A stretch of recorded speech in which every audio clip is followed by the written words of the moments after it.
Early in the morning, Marcus Crowell called before Elena Rios finished her first sip of coffee. His tone arrived first, sharp and smug, as if the cell phone existed solely to carry his confidence. Marcus said, "Elena, do not even start. No more expensive foreign trips on my watch." Elena replied, "Good morning, Marcus. This is not a vacation, it is the North Atlantic Certification Bureau renewal for our Coastal Union operating seal." Marcus said, "Flights do not move product. Paperwork moves product. Send it digitally and stay put." Elena said, "The Bureau requires an in-person verification session and wet ink annexes. If we miss the submission window, the seal deactivates automatically. Customs will hold freight." Marcus laughed and said, "Everyone loves modernization. They will adapt." Elena answered, "Regulators love accuracy. They do not love improvisation." Marcus leaned into the kind of authority that sounded better than it worked. Marcus said, "Lean Horizon begins today. Your travel-heavy function becomes a documentation function. Jenna Parks will coordinate all renewals. You will support her." Elena paused just long enough to make the air feel heavier. Elena said, "Understood. Please confirm you are comfortable owning the risk." Marcus snapped, "Stop dressing fear up as professionalism. Transfer the files. Keep it neat." Elena replied, "It will be neat." Marcus added, "And Elena, try smiling in meetings. People mistake your face for a warning label." Elena said, "People should read warning labels." The call ended cleanly. Elena did not stare at the phone like it owed her an apology. She opened her laptop and began the handoff with the calm precision of someone building a bridge for a person who had announced bridges were optional. Late morning, Jenna Parks arrived at Elena's desk with a grin and a planner covered in cheerful stickers. Jenna said, "Marcus says we are streamlining. Can you send me everything in one place?" Elena said, "Everything is already in one place. Deadlines require structure. Sit." Jenna sat, pen poised like she was attending a workshop instead of inheriting a legal gate that controlled revenue. Elena slid a folder across the desk and spoke without softness. Elena said, "The Coastal Union seal is a gate. The Bureau controls the gate. The gate closes without sympathy. Do not edit the annex language. Do not rename files. Do not reorder steps." Jenna nodded too quickly. Jenna said, "Totally. I am a sequence person." Elena sent the email that afternoon with the subject line, "Coastal Union Seal Renewal Handoff." It included portal instructions, contact chains, annex templates, and a tracker that felt like a contract with gravity. Elena copied Marcus. Elena requested confirmation. Elena did not add sarcasm, because sarcasm was wasted on people who treated confidence as competence. Late evening, Marcus forwarded the email to Jenna with 2 words, "Own this." Jenna replied with a thumbs-up emoji. Elena saved the thread anyway. Not to gloat, not to plot, to document. There was a difference, and Elena understood it the way pilots understand engines. You do not argue with physics, you prepare for it. Late morning, the handoff packet sat in Jenna's inbox like a polite avalanche. Jenna skimmed the tracker, admired the colors, and immediately started removing the extra weight, because she had learned that looking calm was often rewarded more than being correct. Early afternoon, Marcus held a Lean Horizon rally inside a glass conference room at Sablewick Systems. A cartoon rocket blazed on the screen behind him with a slogan that sounded brave and meant nothing. Paperless courage. People laughed when Marcus laughed, because laughter was cheaper than disagreement. Marcus said, "We are not a museum. We are a machine. If a process needs an airplane, the process is weak." A few managers clapped. Others stared at their notes like the notes had become fascinating. Elena sat near the back, expression neutral, posture steady, as if she were watching someone declare victory over a storm. Marcus continued, "International compliance is digitized. No more travel theater. No more legacy gatekeeping." Late afternoon, Jenna opened a new chat channel called #SealSquad and posted a pastel checklist. The list included a line that made Elena's eyelid twitch. Optional. Confirm with Bureau if in-person is still required. Elena typed a reply with the calm of a person trying to stop a toddler from juggling knives in public. Elena wrote, "In-person verification is not optional. Wet ink annexes are required. The call must be scheduled first." Jenna responded with enthusiasm instead of comprehension. Jenna wrote, "Love the clarity. We will circle back." Elena saved a screenshot. Early evening, Elena emailed Jenna again. "Portal access must be tested. Verification call must be scheduled. Upload sequence must be confirmed. Please confirm completion." Elena copied Marcus again. Marcus did not respond. Jenna did not confirm. Jenna posted a cheerful message about keeping things breezy, because stress is not a strategy. Elena read it and felt nothing, which was not the same as not caring. Elena cared enough to build an archive that could survive other people's denial. Late evening, Marcus approved a budget deck that praised travel elimination wins. One bullet point celebrated canceling the Coastal Union renewal session as if the seal were a souvenir instead of a permit. The savings looked tidy on a slide. The risk looked invisible, which was the problem. In the hallway, a colleague named Mara asked the question people ask when they suspect a mess, but hope it belongs to someone else. Mara said, "Elena, are you okay? Marcus is being loud." Elena replied, "Loud does not change deadlines." Mara asked, "Are you going to fix it?" Elena said, "Authority was reassigned. Fixing it without authority is freelancing." Early morning, Jenna messaged Elena with a bright question that revealed a dark gap. Jenna asked, "The portal wants a sequence token. Is that like a password?" Elena replied, "It is issued after the verification call is scheduled. The call must come first." Jenna wrote back, "Perfect. We will schedule it soon." Soon was a word that belonged in branding, not regulation. Elena saved the message, added it to the archive, and took a slow sip of coffee. Revenge was not a tantrum. Revenge was a timeline, built quietly, while confident people mistook silence for surrender. Early morning, the North Atlantic Certification Bureau delivered its first warning with the charm of a locked gate. Seal renewal status. Action required. The message included a link, annex requirements, and polite urgency that meant someone was already counting. The email went to Jenna. It also went to Elena, because regulators remembered the last competent name they met. Marcus was copied last, like an afterthought stapled to the bottom of a form. Elena forwarded the message to Jenna without adding a single word. No lecture, no threat, just the warning, placed in Jenna's hands like a weight. Hours passed. Jenna did not answer. Jenna updated her status to off-grid focus retreat, urgent items only, and added a leaf emoji, as if a leaf could protect a business from bureaucracy. Late morning, Marcus walked the floor with his Optimize Everything mug, smiling like a man who believed confidence could bend law. Marcus stopped by Elena's desk and asked, "How is the seal project? Smooth?" Elena replied, "Jenna has the materials." Marcus said, "Perfect. See? No planes." Elena nodded once.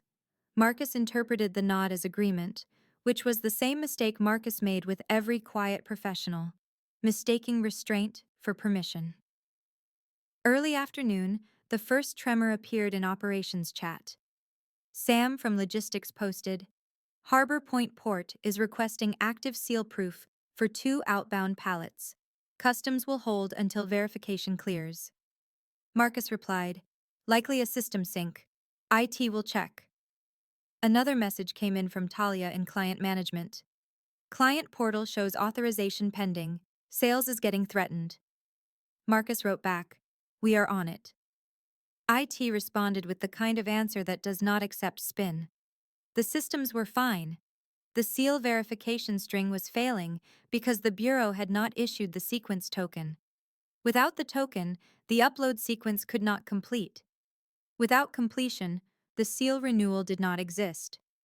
Late afternoon, Marcus forwarded the bureau email to Jenna with a question mark and a brittle line.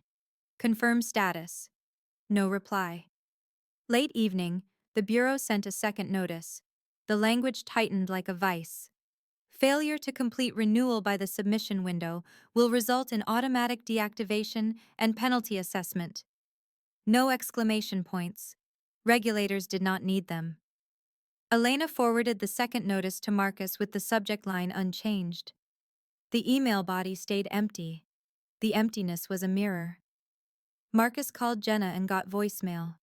Marcus called again and got voicemail again. Then Marcus looked across the floor at Elena as if she were a fire extinguisher on the wall. Marcus said, "Elena, does this bureau always send dramatic notes?" Elena replied, "They send accurate notes." Marcus asked, "Can this be handled without travel?" Elena said, "It can be handled with competence."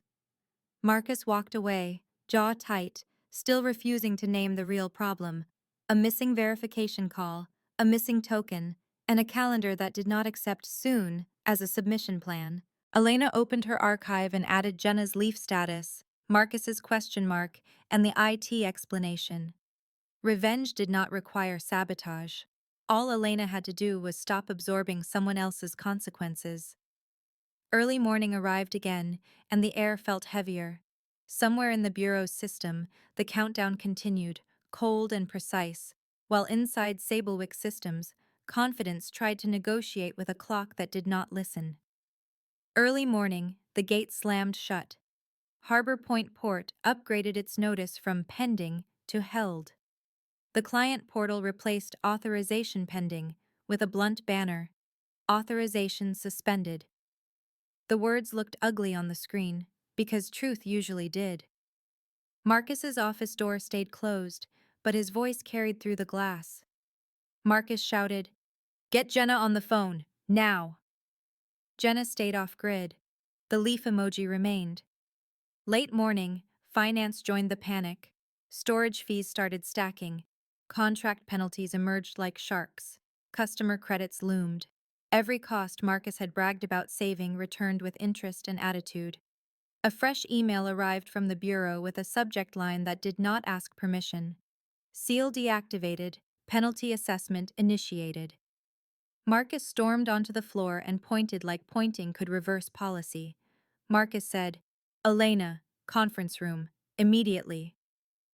Inside the glass room, Marcus paced while Avery from legal arrived with two directors. Elena sat still, hands folded, calm enough to feel offensive to anyone who preferred drama. Marcus said, "Fix the seal, you know their tricks." Elena replied, "They do not have tricks, they have steps." Avery asked, "Elena, do you still have portal authority?" Elena said, "No, Marcus removed it during the restructure." Marcus snapped, "Fine, talk us through it, we will do it right now." Elena said, "The Bureau required a verification call before issuing a sequence token. Jenna did not schedule the call. Without the token, the sequence cannot complete. Without completion, the seal deactivates automatically." Director Lila asked, "Did Jenna confirm submission at any point?" Marcus hesitated, then said, "She indicated she had it." Elena opened her laptop and slid the saved messages forward without ceremony. The thumbs-up emoji looked small on the screen, like a joke in a funeral home. Early afternoon, Marcus tried to rally the teams with a message that sounded brave and read desperate. Marcus wrote, "Keep calm. This is a temporary verification hiccup. Continue work as normal." Operations did not continue as normal. Coastal Union regional staff reported locked dashboards. Clients demanded proof. Sales asked for something reassuring, which was another way of requesting a lie with better formatting. Jenna finally returned and typed, "Back online. Wow, a lot of messages. What did I miss?" No one answered right away. Even panic had standards. Late afternoon, the board demanded an emergency session. The room smelled like expensive coffee and fear. The board chair asked, "Who owned renewal?"